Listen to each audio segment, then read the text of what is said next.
O primeiro a descondenar o Lula foi o Papa Francisco. Ele disse que o Lula foi preso sem provas. E falou mais, falou também a respeito da Dilma, do impeachment da Dilma. Ele disse que a Dilma era uma mulher mãos limpas. E também comentou a respeito do governo Jair Messias Bolsonaro. O Bolsonaro tinha acabado de ser eleito quando o Papa Francisco disse a seguinte frase que eu vou ler aqui para vocês. Peço a Nossa Senhora da Aparecida que proteja e cuide do povo brasileiro, que o livre do ódio, da intolerância e da violência, disse o Papa. Então, assim, esse foi o primeiro Papa abertamente de esquerda, embora ele nunca tenha declarado isso nunca foi surpresa para ninguém. E assim como tinha muitas pessoas que o seguiam e que o amavam, tinha muitas pessoas que não gostavam desse padre, né?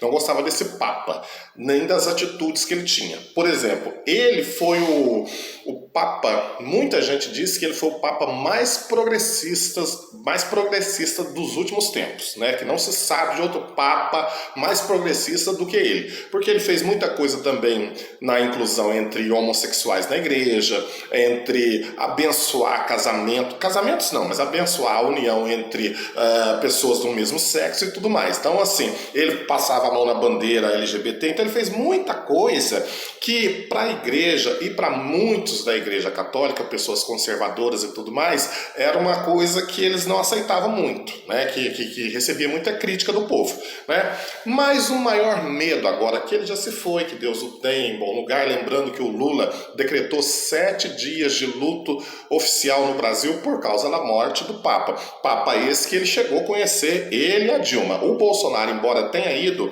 a Roma, nunca se encontrou com o Papa, mesmo porque a gente sabe que o Papa não gostava do Bolsonaro, né? O Papa vivia dando opiniões políticas, e geralmente opiniões políticas mais linkadas à esquerda, sabe? Mais linkada não, totalmente colada à esquerda. Bom, mas enfim, por que eu tô falando isso? Porque já começaram o medo, principalmente dos jornalistas da Globo, como a Ilse Scamparini, de colocar um Papa progressista, né? Aliás, um Papa progressista não, um Papa conservador no lugar do Papa Francisco. E aí ela pega e fala o seguinte, que colocando um Papa conservador no lugar do Papa Francisco, ele vai interromper toda aquela conquista que o Papa Francisco fez nesse papado dele, né? Só que, o seguinte, um outro padre deu uma entrevista para o Léo Dias e disse o seguinte, que cada Papa é um Papa, não tem substituto de Papa, né? Então, o Papa teve o Papa Francisco, teve o Papa João Paulo II, teve o Papa João Paulo I, sei lá, acho que teve o Papa João Paulo I também, né? Mas enfim, não tem substituto de nenhum dos papas, sabe por quê? Porque na verdade Papa não substitui outro Papa, o Papa está ali para substituir Pedro, né, que foi o primeiro Papa da Igreja Católica, segundo as histórias, né? Pedro, que foi apóstolo de Jesus Cristo, então ele foi o primeiro Papa da história. Inclusive tem lá aquela passagem que fala, Pedro, sobre essa pedra funda a minha igreja, né? Que Jesus teria dito, sobre esta pedra funda a minha igreja, tudo que você ligar na terra será ligado no céu, tudo que você desligar aqui na terra também será desligado lá no céu. Então, o Papa que foi eleito agora para substituir, né? Substituir ou para ser o próximo Papa, não para substituir, mas para ser o próximo Papa, ele não está ali para substituir ou continuar ou interromper as ideias do Papa Francisco. Ele está ali para levar as ideias de Pedro, né? Levar as ideias de Pedro. E eu tenho para mim, antes de eu falar o que eu tenho para mim, eu tenho que falar uma coisa. Esse povo está tão cegamente ideologizado, cego pela ideologia, que aí os Scamparini chegou a citar até o Donald Trump, que acha que tem medo que o Donald Trump influencie de alguma forma na escolha do novo Papa, porque vocês sabem muito bem que o mundo está voltando para o conservadorismo. Na minha opinião, isso é a minha opinião, está voltando para o eixo, né, gente? Essa bagunça toda que aconteceu no mundo é tudo por causa desse progressismo, né? No mundo ocidental, porque no mundo oriental continua do mesmo jeito, né? No mundo oriental, no mundo árabe, tá do mesmo jeito. No mundo ocidental, o progressismo levou praticamente a maior parte dos países para a ruína, inclusive a própria igreja, que está com deficiência de caixa. A igreja lá de Roma lá está com deficiência de caixa, ou seja, até na igreja onde a esquerda põe a mão, limpa tudo. Então, aí os Scamparini pegou e disse o seguinte, que tem medo que o Donald Trump influencie de alguma forma e faça com que as pessoas que votem lá escolham um papa progressista, né? Atrapalhando toda a luta do Papa Francisco, né?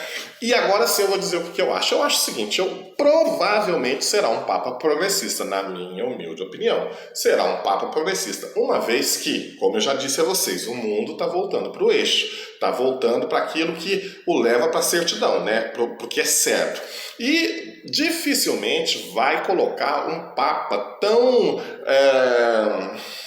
como que eu posso falar? Tão revolucionário como o Papa Francisco. E a Globo e aí os Scamparini já fazem alguma espécie de torcida, porque a única coisa que pode fazer é torcer por alguns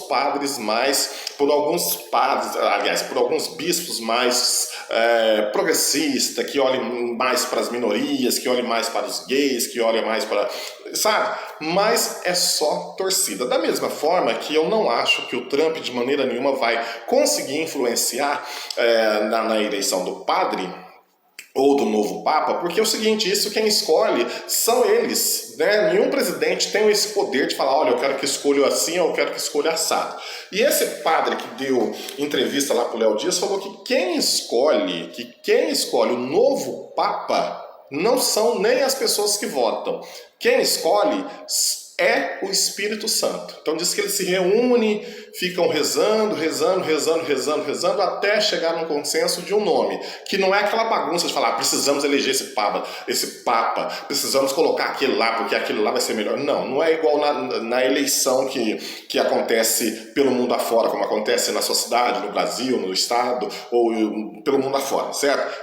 Não, eles começam a rezar, ficam rezando, orando lá e tudo mais, até que o Espírito Santo toca no coração deles e eles escolhem o Papa que tem que ser, né? Então, eu acredito que será um Papa conservador, para arrumar essa bagunça toda que o Papa Francisco fez, né? Porque querendo ou não, gente, né? Inclusive o próprio padre Júlio Lancelotti aqui, o padre comunista aqui de São Paulo, já falou assim que se arrumar alguém que vá contra esses negócios de homossexuais, de não sei o que, vai ser um verdadeiro retrocesso. Gente, eu acho o seguinte, eu acho que tem que ter sim, né, que a gente não pode fingir que não existe pessoas que se amam e que sejam do mesmo sexo. A gente não pode fingir isso, tem que ter sim, tem que acolher sim, né? Mas eu só acho que as coisas mais absurdas que esse padre fez foi querer interferir de uma certa forma na governança dos países. Agora esse negócio de abraçar homossexuais, Jesus já fazia isso, mas Jesus fazia e o seguinte, Jesus falava o seguinte, vem a mim, você está perdoado, mas volte e não peque mais, né? Ele abraçava o pecador, mas excluía o pecado. Enfim, bom, passei aqui para falar a respeito disso, quero muito que você coloque a sua opinião aí nos comentários, curta, comenta, compartilha, me segue, ative o sininho, se inscreve no canal e até uma próxima, se Deus quiser.